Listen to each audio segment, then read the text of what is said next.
ఆలోచనలతో ఇలాంటి మాటలతో ఇంటింటికి మనుషులను పంపించి ఇంటింటికి తెలుగుదేశం పార్టీ క్యాడర్ను పంపించి చంద్రబాబు నాయుడు గారు ప్రచారం చేయించి ఎన్నికలు అయిపోయిన తర్వాత ఈ చిన్నపిల్లలను మోసం చేశాడు.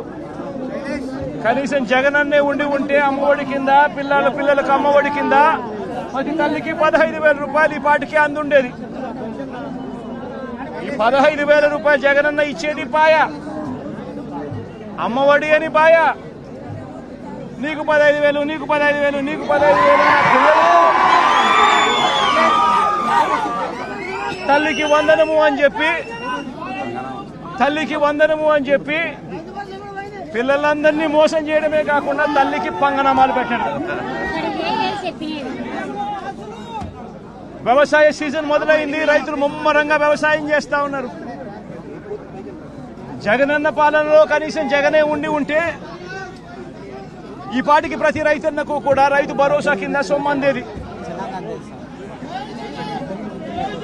ఆ సొమ్ము బాయ చంద్రబాబు నాయుడు ఇస్తానన్న 20,000 రూపాయలు రైతు భరోసా కింద ఆ సొమ్ము బాయ. రైతులను మోసం చేశా. 18 ఏళ్ల వయసు నిండిన ప్రతి అక్క చెల్లెమ్మకు నెల 1,500 రూపాయలు చొప్పున సంవత్సరానికి 18,000 రూపాయలు ఇస్తారని చెప్పి ఇలాంటి అక్క చెల్లెమ్మలకు అందరికీ మాట చెప్పి వాళ్ళందరినీ కూడా అడ్డగోలుగా మోసం చేశా.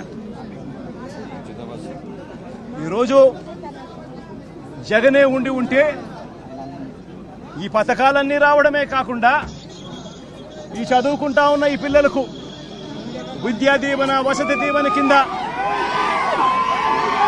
వాళ్ళ ఫీజులు కూడా జగన్ కట్టి ఉండేవాడు. అవి కూడా మోసం చేశాడు.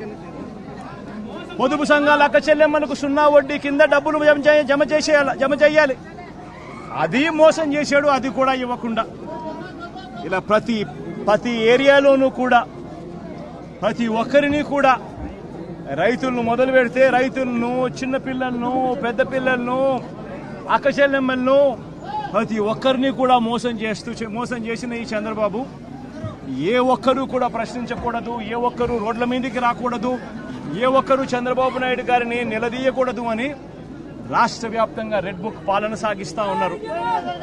రెడ్ బుక్ పాలనలో చంద్రబాబు నాయుడు ఆయన కొడుకు రాష్ట్రంలో రెడ్ బుక్ పాలన వాళ్ళు తెరిచి కక్ష సాధింపు చర్యలు వాళ్ళు చేస్తా ఉంటే అక్కడి నుంచి